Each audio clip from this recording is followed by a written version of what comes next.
Bienvenue à Majorque sous un ciel magnifique. On est au nord-ouest de l'île, en amont du port d'Andratx. Et derrière moi, vous voyez les premières collines de la Tramontane, qui va devenir une véritable montagne que je vais suivre d'ouest en est jusqu'à son rivage oriental, en à peu près une semaine de marche, parce qu'il y en a pour 160 km et 8 à 9 000 mètres de dénivelé. Je vais suivre parfois le GR 221, parfois un parcours de Montcru. Et pour l'instant, j'ai la météo de mon côté, comme vous le voyez, mais ça ne devrait pas durer. Les prochains jours risquent d'être un peu pluvieux. Mais l'important, c'est qu'à partir de la moitié de l'itinéraire, à partir du col de Solaire, du moment où je vais atteindre les paysages les plus spectaculaires, normalement, j'aurai le soleil de mon côté. Donc on croise les doigts, c'est parti. Me voilà bien optimiste, et à raison, car pour ce troisième trek dans la Tramuntana de Majorque, profitant de mon expérience, j'ai suivi au mètre près ce qui me semble être l'itinéraire parfait pour traverser intégralement le massif, selon mes critères en tout cas. J'ai avancé presque exclusivement sur des sentiers, mais quelques pistes.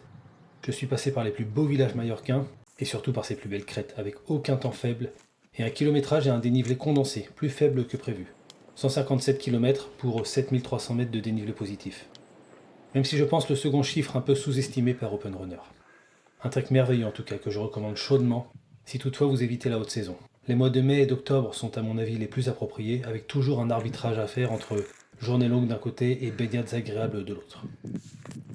Jusqu'au kilomètre 57 et au village de Baldemossa, j'ai grossièrement suivi le GR 221, le sentier officiel, avec des modifications à la marge. Et au-delà, donc durant les 100 derniers kilomètres, je m'en suis totalement écarté, ne le retrouvant que 5 fois et à chaque fois très épisodiquement, car jamais plus de 2 km. Et le reste du temps, j'ai suivi une trace de Montcru, plus sauvage, engagée, montagnarde, et selon moi bien meilleure. Ce faisant, j'ai chanté quelques zones empruntées par le GR 221 dont je ne suis pas très fan, autour du village de Deya, de la ville de Solaire, du lac artificiel de Koubert et du monastère de Liuk. Et à l'inverse, j'ai arpenté à fond 6 zones géniales snobées par l'itinéraire principal du GR 221. 4 qui ignorent complètement, le torrent de Pareich, le sentier côtier de la Cala Roja, et 2 montagnes, la Serra d'Alfabia et le Puig Tomir, et 2 autres montagnes qu'il n'explore qu'en partie, le Puig de Massanella et le Puig Gros. Bref, ma trace est selon moi bien supérieure au GR 221 et je vais maintenant la décortiquer pour ce qu'elle intéresse.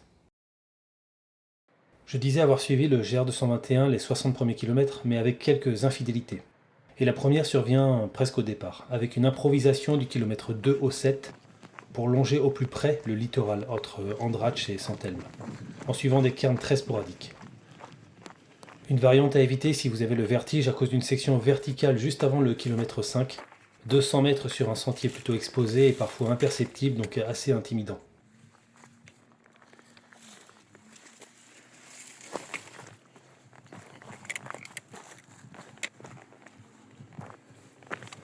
On retrouve le GR 221 au port de Santelme, au kilomètre 8.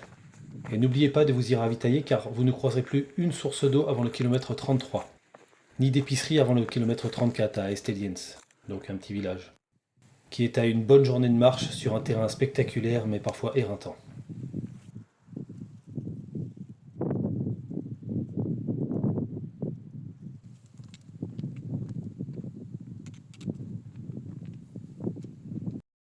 Cette barrière résume bien les tensions entre les autorités de l'île qui veulent imposer le GR 221 et puis les chasseurs. Parce qu'en effet, maintenant, on peut passer. Regardez, il y a un petit portail ouvert là, on peut passer un à un. Mais on sent bien qu'il y a eu pas mal de tensions ici, entre le premier cadenas, le deuxième cadenas rajouté derrière. Tout un tas de règles précisées à respecter par les randonneurs.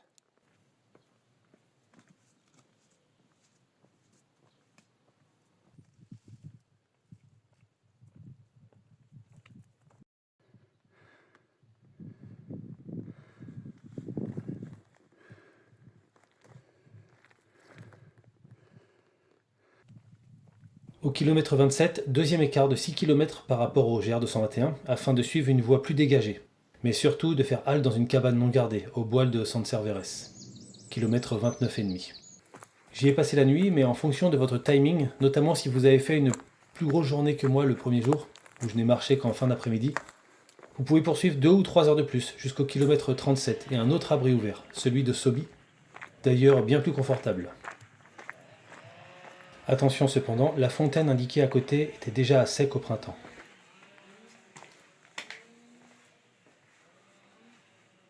Peu avant cet abri, on aura retrouvé près du village d'Esteliens le GR 221, qu'on suivra jusqu'à Baldemossa avec un seul écart optionnel au kilomètre 39. afin d'éviter le passage asphalté au village de Banyal-Bouffar. J'ai préféré suivre une voie d'irrigation abandonnée en balcon qui ramène sur le GR 221 au kilomètre 41. Peu après, on évolue pour la première fois sur les fameuses routes en pierre sèche, ces voies pavées typiques de Majorque qui ont donné son nom au GR. C'est la première section du genre et la plus longue, qui dure près de 4 km continus, exceptionnelle, et qui s'achève près du village d'Esporles.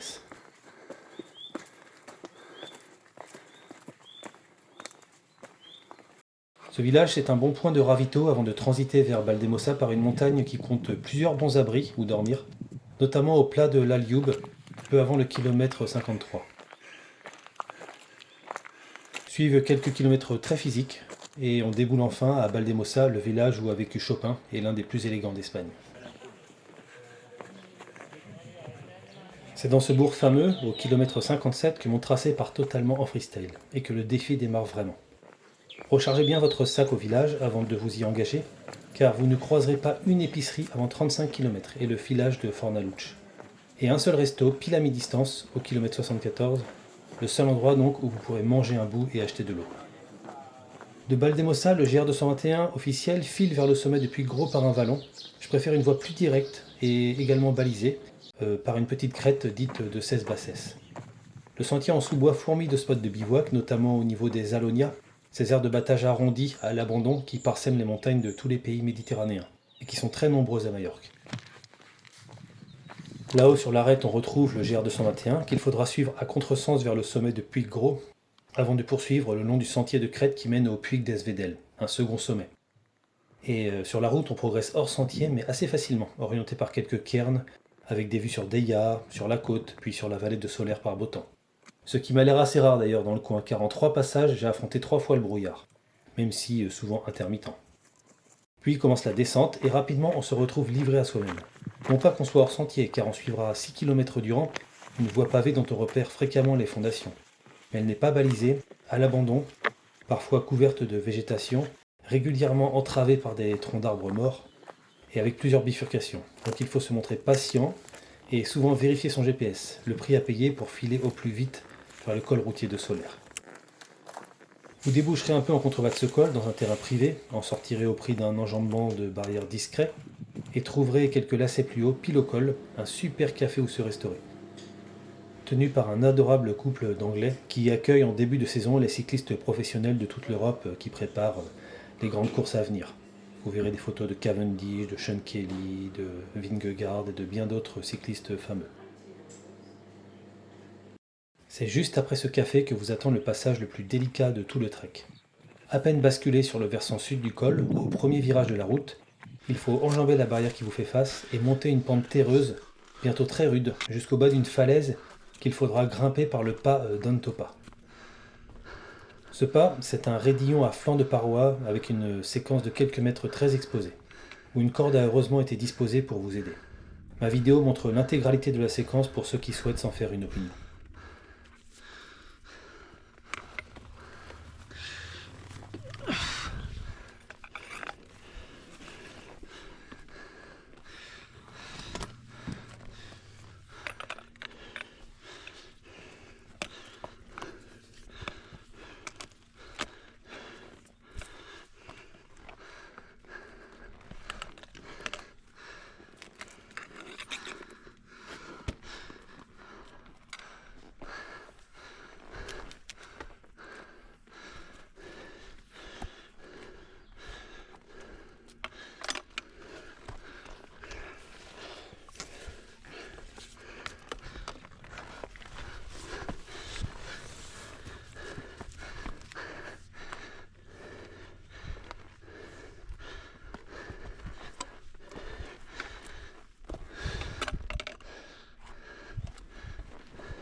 Juste après la séquence d'escalade, on évolue quelques kilomètres en sous-bois, sur des sentiers et des pistes, et passer les antennes, c'est la récompense. On atteint sur un terrain découvert l'une des plus belles crêtes insulaires d'Europe, où l'on est assuré d'être quasiment seul, pour 3 km jubilatoires avec des panoramas dantesques de tous les côtés, même s'il faut bien regarder où on pose les pieds, car on ne suit aucun sentier, mais une suite de dalles calcaires, d'arêtes, de pierriers garnis d'herbes hautes qui dissimulent des failles potentielles. Et comme dit précédemment, la séquence de rêve s'achève au kilomètre 83 dans le plus beau refuge non gardé de Majorque, près du sommet d'El Cornadón, qui domine majestueusement la vallée de Soler. La crête que je viens de longer, ça c'est une crête annexe. Là on voit le sud de la Tramontane, puis tout le reste de l'île. Et là-bas, la suite du parcours.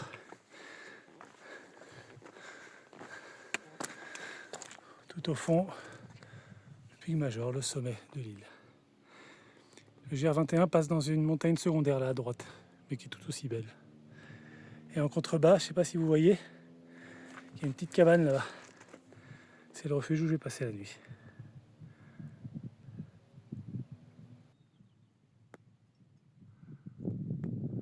Au réveil, le spectacle continue car on profite d'une nouvelle séquence savoureuse dans la descente vers Biniarec, durant laquelle on rejoint à rebours le GR221 pour quelques kilomètres, sur la plus belle route en pierre sèche de l'île, où affluent les randonneurs même hors saison.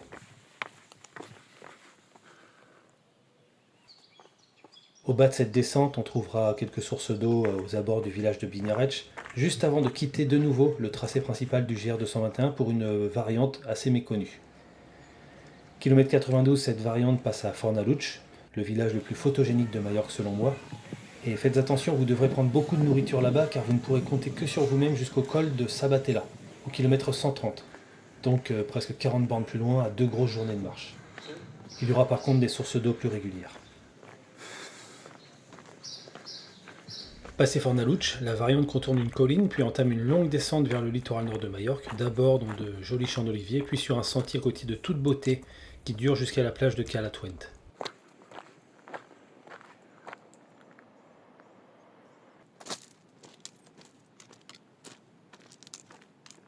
La transition qui suit, un peu moins marrante, vous mène à la crique de Sacalobra, qui jouxte les mythiques gorges du torrent de Paraíso.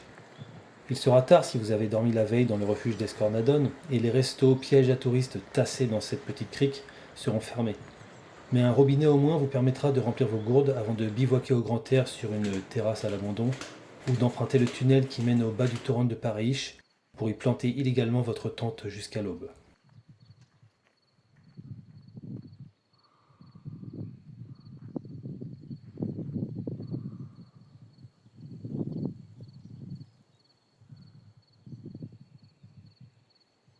C'est ainsi que vous pourrez attaquer dès la première heure la remontée des gorges grandioses du torrent de Paraíso.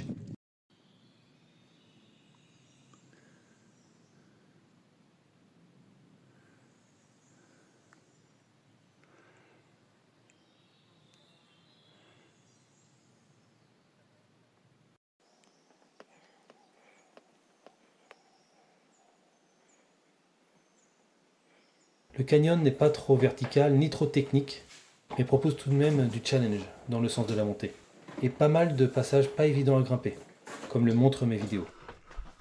Surtout avec un gros sac sur le dos et un balisage plutôt conçu pour orienter ceux qui descendent.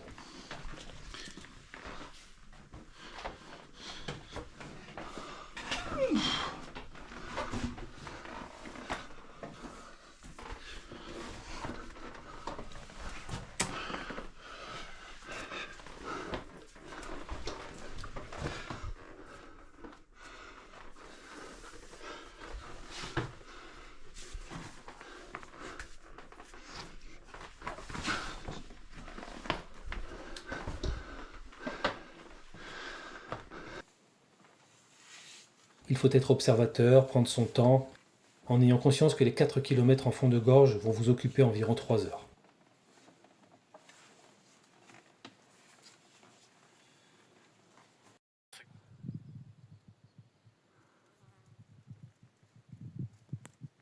Au kilomètre 113.5, on s'extirpe enfin du canyon par son versant sud, grâce à un sentier dissimulé dans les hautes herbes mais bien balisé.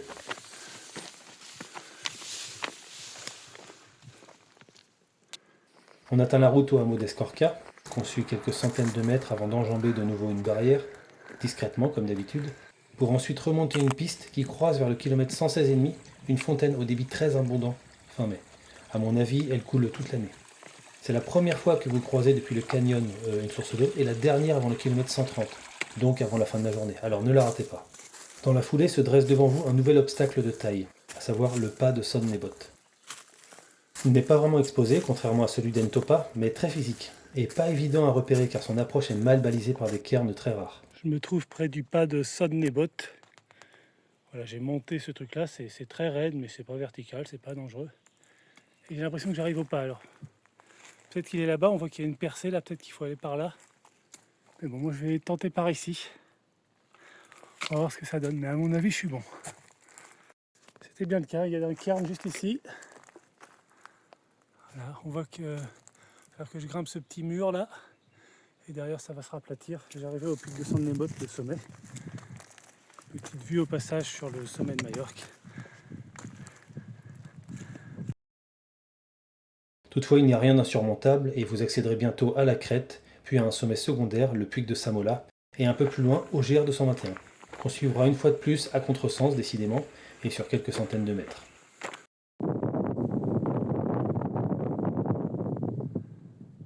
Ce GR 221, il arrive du lac de Cubert, en remontant un couloir entre deux crêtes. Je conseille un petit aller-retour express vers le sommet tout proche de la crête septentrionale, la Serra des Texos.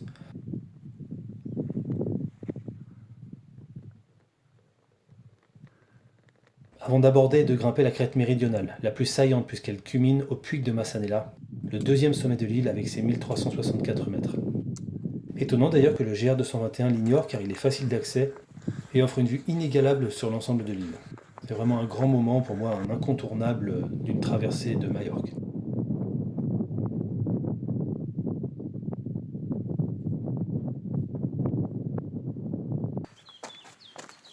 La descente qui suit, après un passage abrupt, se fait régulière et nous amène à un col forestier qui est un coin idéal pour passer la nuit en tente. Puis il ne reste qu'à contourner une colline au réveil sur de belles voies pavées pour rejoindre la gargote du col de Sabatella, où affluent les cyclistes, et qui fait office de resto et de supérette pas trop cher. C'est le dernier point de ravitaillement avant Pollença, mais pas besoin d'y prendre trop d'eau, vous trouverez une fontaine généreuse 12 km plus loin. En contrebas se trouve le monastère de Liu, qui est le centre spirituel du catholicisme majorquin. Et personnellement, je trouve qu'il manque de charme, donc vous pouvez très bien y faire un détour, mais je vous conseille de rester sur mon tracé, car un peu plus tard, depuis un belvédère, vous pourrez l'admirer dans son ensemble. Si vous vous cantonnez à mon tracé, vous suivez la route pendant 200 mètres depuis le col, puis enjambez, une fois de plus, un muret en ruine pour croiser dans la foulée le GR 221, et de nouveau pour un temps très bref, car ce dernier va rester en vallée jusqu'à Pollença, alors qu'une variante 10 fois plus belle passe par la dernière grande crête de Majorque, celle du Puig Tomir. La montée vers ce pic est un peu technique et exposée, mais à la portée de n'importe quel randonneur, et c'est la voie que je vous conseille de prendre.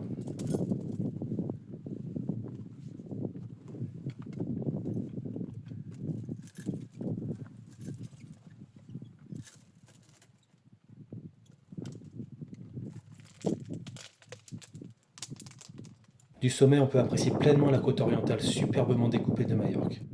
Toutes ces baies qui nous font face pourraient servir de point d'arrivée du trek, mais j'ai choisi celle de Calia-Vicens, la plus au nord. D'ici là, il nous reste quelques segments bien distincts. D'abord, un dernier hors-sentier aux limites de l'illégalité dans le Puig d'Esca. Bon, apparemment, le propriétaire veut pas trop qu'on passe par là. Il a mis 4 pancartes, toutes celles imaginables. La montagne interdite.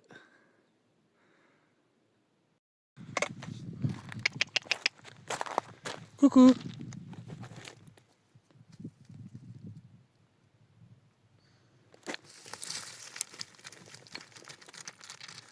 Puis quelques kilomètres sur des sentiers méconnus en terrain privé mais tout à fait légaux et balisés, dans la réserve de Fartarich.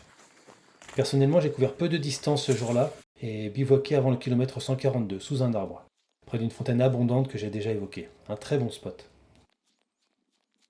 De ce coin reposant, il ne reste plus qu'à descendre sur des sentiers puis les pistes du GR 221 au village de Pollença, qui marque le terme du tracé officiel.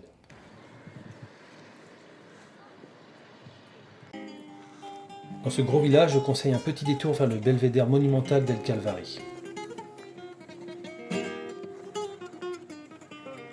Les moins fétichistes peuvent en terminer là, comme la plupart des randonneurs, mais personnellement, j'ai préféré m'arrêter comme j'avais démarré, au bord de l'eau, mais à l'autre bout de l'île, en ayant de ce fait relié les deux villages les plus distants de la Tramuntana et traversé toute la chaîne montagneuse d'ouest en est. Aussi ai-je poursuivi 7 km de plus sur une petite route filant vers la baie de Calia-Vicens, pour un bain mérité après 7 jours à suer dans les montagnes.